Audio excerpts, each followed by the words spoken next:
This is a sports catastrophe production. No. Hey there, hello there. It's Jeff Cutter and welcome you to another sports catastrophe on this day. And on this day, July the 29th, 1986, the USFL wins a gigantic lawsuit against the NFL. They won money. They got past the NFL's antitrust laws. And the grand total is $1.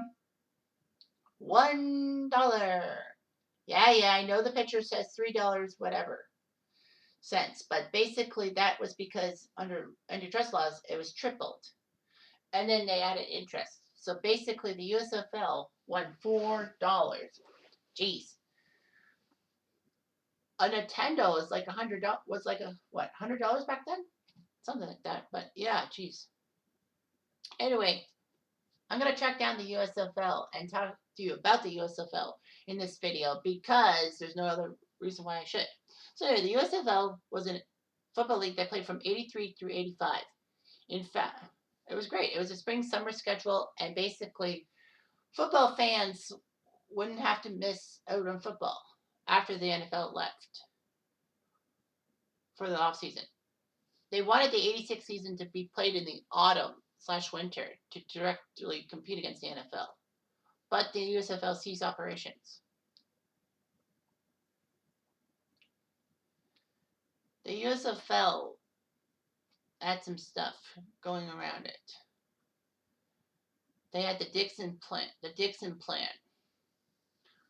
blueprint. They wanted NFL caliber stadiums in top TV markets, a national TV broadcast contract, and controlling spending.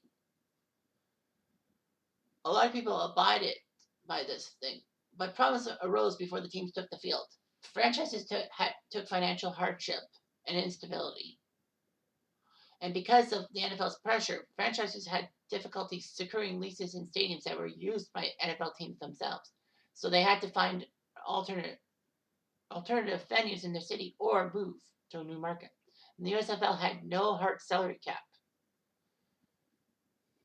And some teams had taken advantage of it with payrolls that were huge. There were too many franchise relocations, mergers, and other changes to account, but no teams actually folded during a given season.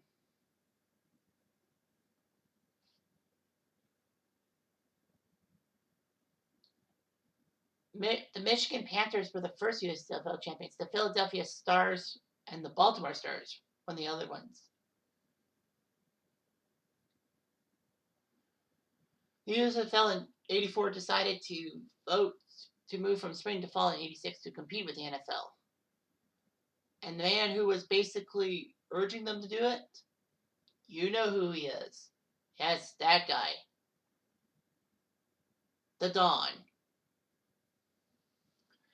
The USFL actually filed an antitrust lawsuit against the NFL. The jury did rule that the NFL had violated anti-monopoly laws.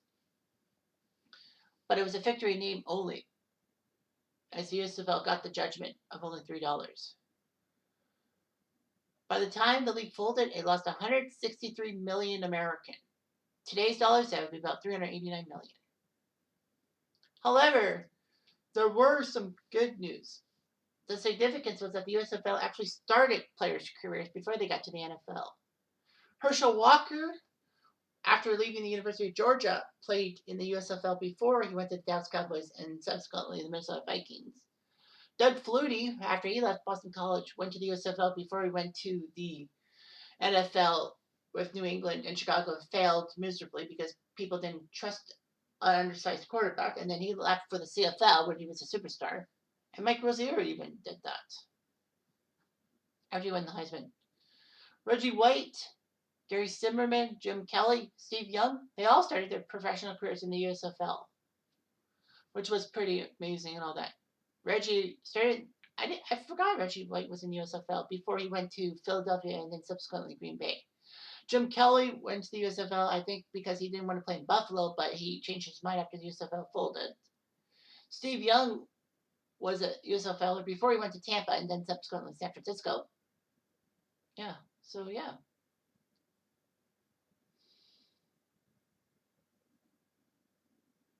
the USFL actually lured some NFL players, including Brian Sipe, the 1980 NFL MVP, Joe Cribbs, and Gary Barbaro. So the USFL signed a contract with ABC and ESPN to televise games. That's not bad. USFL would have Monday Night Football just like their NFL cousins, and basically there would be a national televised team.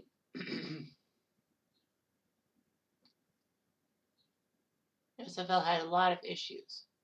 There were even rumors that Canada was going to get some help in the USFL, as Vancouver, Edmonton, Montreal, and Toronto were lured for USFL things. It was pushed by John Bassett, who had actually owned the Tampa Bay Bandits USFL team. However, the Canadian government had an act called the Canadian Football Act that basically the government would try to protect the CFL from competition, and legislation would have banned U.S. football leagues from playing in Canada.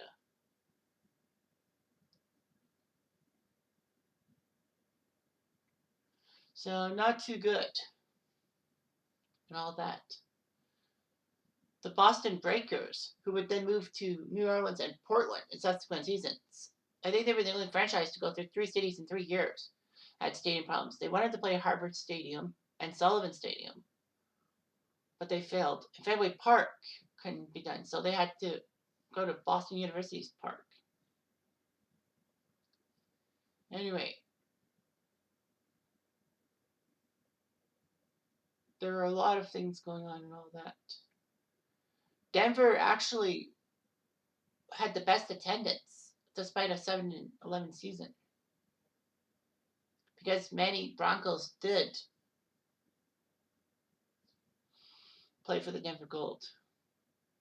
And Denver did turn a profit in 1983, the only team to do that.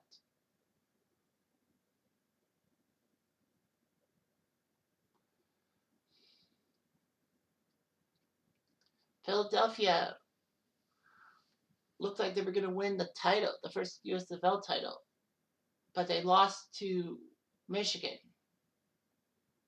who had John Banaszak playing for them.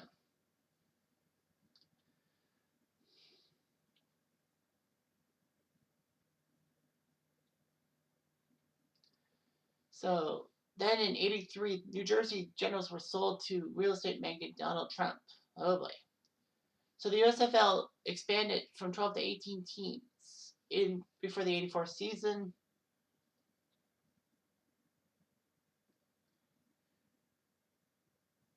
So just giving you a lot of things. All that.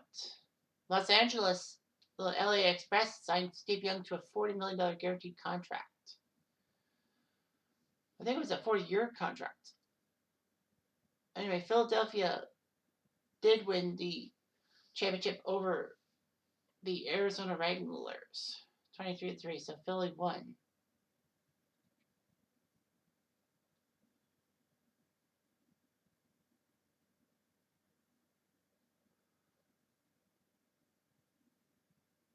So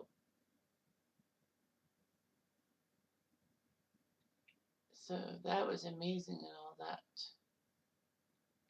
The 85 season saw Baltimore win the title.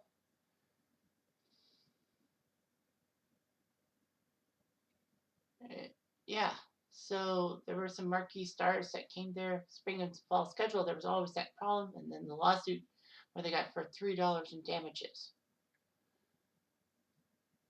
So pretty good, don't you think?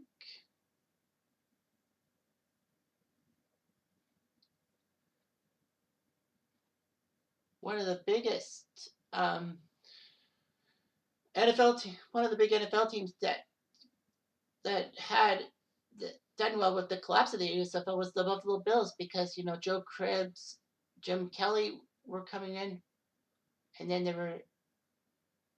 they picked up some former USFL players like Ken Hall, Ray Bentley, and then Coach Mark Levy.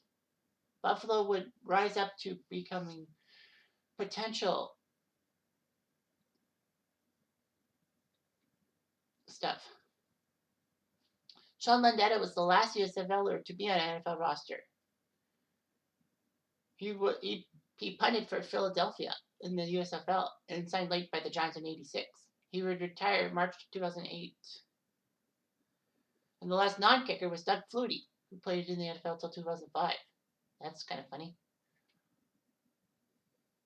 So a lot of people did their job. Yeah, the teams just weren't there and all that. Of the 23 USFL teams, only 5 played for the entire 3 seasons without relocating or changing team names. Denver, the LA Express, Birmingham, New Jersey, and Tampa. That's amazing. Birmingham, New Jersey, and Tampa would have been on the list if the league continued in '86. Los Angeles allegedly didn't want to play. That would have been shocking. But yeah. So they tried their best.